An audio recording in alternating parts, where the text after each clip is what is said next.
Welcome back to the cryptowrld channel, everyone. My name is Josh, and right now Bitcoin is continuing to hold above this crucial level of support in the immediate short term, as we now have new liquidity both building below and above the price of Bitcoin, which I'll talk about in just a moment, alongside Ethereum also continuing to bounce from this exact level of support in the immediate short term, while the price of Chainlink is now officially confirming the breakout above this massive area of resistance here. This is something that we need to pay attention to, so I'll be talking about all of that and more later in the video, so definitely watch to the end.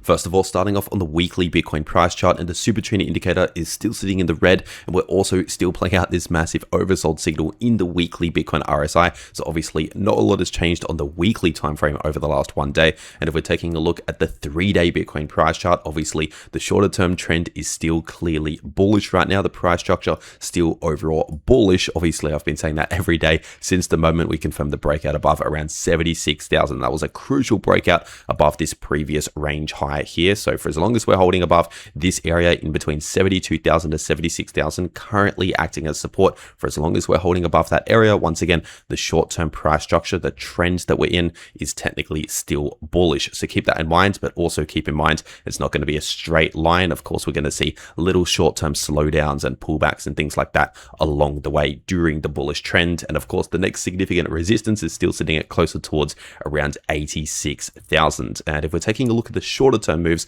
looking at the 4-hour Bitcoin price chart, of course, right now in the immediate short term, we still have this bearish divergence not yet fully been invalidated. So keep that in mind. This is still potentially to some degree influencing the price of Bitcoin in the shorter term, still kind of resulting in a lack in bullish momentum. So yes, we're seeing a bounce from this support. And yes, I've been predicting we're likely going to see a slight bullish relief holding above this support for the weekend, which so far is perfectly playing out as predicted. But keep in mind, once again, this bearish divergence not yet been invalidated, which means it's unlikely we'll see a significant bullish move. So considering the fact that we're bouncing from support, considering the fact that the stock market ended the week obviously on Friday with some decent strength in the market, once again, basically on Friday onwards throughout the entire week, and I've been predicting price action basically like this to play out for the weekend, a slight little bullish relief holding above support, but not a massive amount of bullish momentum. So once again, all of that's perfectly playing out exactly as predicted, and I continue to predict this movement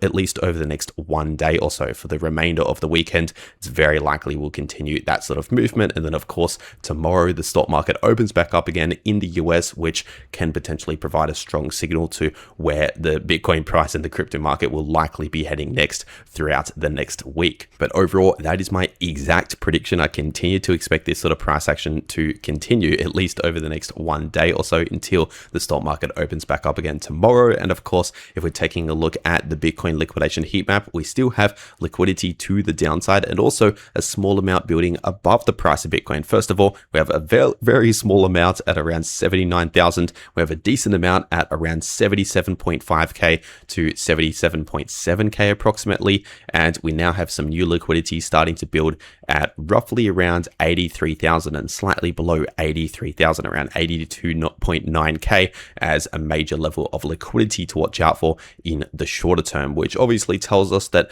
at least in the immediate short term, the price has kind of been pulled by both directions, which means we're likely going to see somewhat neutral price action just over the next one day is a very likely scenario. Once again, that is my exact prediction. And as for support and resistance, obviously we have key support here still sitting at around 79.3k, and obviously I would expect some resistance around this high at roughly 82,500. And if we're taking a quick look at the Bitcoin dominance chart on the daily time frame, right now in the immediate short term, the Bitcoin dominance is kind of just consolidating a little bit after that previous decent short-term bullish movement, of course. So right now I expect very similar price action for a lot of the major altcoins as to what Bitcoin is doing, which means, of course, if Bitcoin's playing out just a slight little relief but still kind of lacking bullish momentum, I expect something similar to that for a lot of the altcoins over the next day or so. And if we're taking a look at Ethereum on the 3-day time frame, right now the price of ETH is still struggling in this massive area of resistance, still sitting in between 2.2k to 2.4k. So especially that 2.4k level obviously still acting as very strong resistance for the price of ETH. And if we're taking a look at the shorter term moves, looking at the 4-hour time frame, obviously over the last couple of days, the price has been perfectly bouncing from this exact support level here at roughly around 2260 to 2270. So obviously still expect support around there. And once again, as I've been saying over the last 2 to 3 days now, my exact prediction for the weekend is basically a slight little bullish relief, but not necessarily a massive bullish movement. So that is still my prediction, obviously still perfectly playing out here. And once again, I expect this to continue most likely for the next day or so. And if we're taking a look at XRP on the weekly time frame, obviously we've not yet fully confirmed the reversal out of this larger bearish trend, but we're also still holding this massive level of support here at around $1.30. So not a lot has changed on the weekly time frame over the last one day. But if we're taking a look at the short-term moves for the price of XRP, of course, once again, we're seeing somewhat similar price action in the short term for XRP as what I've been saying for Bitcoin and other altcoins. So right now, I expect just maybe a slight bullish relief in the shorter term, not necessarily a massive bullish movement, but kind of just obviously following similar price action to Bitcoin. With Bitcoin having a slight bounce in the short term, we're likely going to see something similar, just a slight little relief, maybe a bit of sideways price action here and there, kind of lacking bullish momentum. And of course, we have a bit of resistance around this high at around $1.43, but the next significant area of resistance is in between around $1.45 to $1.47. And as for support, we do have a small amount of support here at around $1.41, but the next important level of support is closer towards $1.38. And if we're taking a look at the price of Solana on the 3-day time frame, obviously it's a somewhat similar situation here, not yet fully confirmed the reversal out of this larger bearish trend, but still in this massive sideways price range, bouncing between support and resistance. So we still have strong support in between around $75 to $80 and strong resistance in between $95 to $105. And we're pretty much testing that $95 level right now and over the last couple of days, which so far we're perfectly starting to struggle as expected at around $95. So continue to expect strong resistance around there in that range right there. And if we're taking a look at the shorter term moves, obviously right now in the short term, we still have this potential bearish divergence, which has already technically started to confirm over the last one day or so. Of course, I mentioned this in my last video. I said, yes, we have confirmed the breakout above this short-term resistance here on the 4-hour Solana price chart, which by the way was sitting in between around $88.60 to $90.70. So yes, we've already confirmed that breakout, which means the price structure, the trend is technically still bullish if we're talking about the shorter term trend here.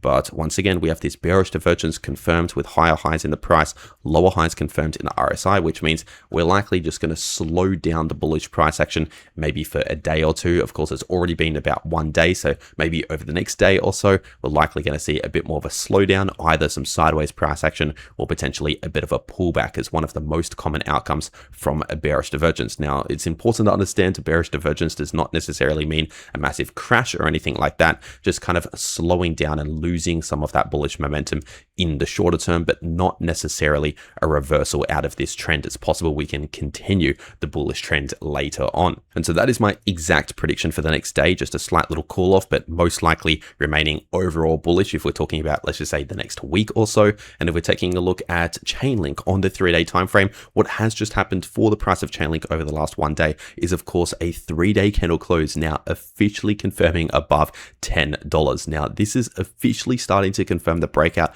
above this massive area of resistance that's been holding down the price of Chainlink for months. In fact, for almost this entire year so far, since around beginning of February all the way up until now, this has been holding down the price of Chainlink in this massive sideways price range between support and resistance. And previously, that $10 level has been significant support in the price. And once again, over the last couple of months, it was significant resistance. So this is definitely a big deal for the price of Chainlink now that we have started to confirm a 3-day candle close above $10. So ideally, if we can now continue to hold above that level, obviously, if we break down back below $10 or back below around $9.50 to $10 in that situation, that would invalidate the breakout, of course. But if we can actually hold above that $10 level now in that situation, the next major target right now for the price of Chainlink is sitting at around $12. So keep that in mind. That's the next major point of resistance, which potentially opens up a trading opportunity. As always, not financial advice, but let's just say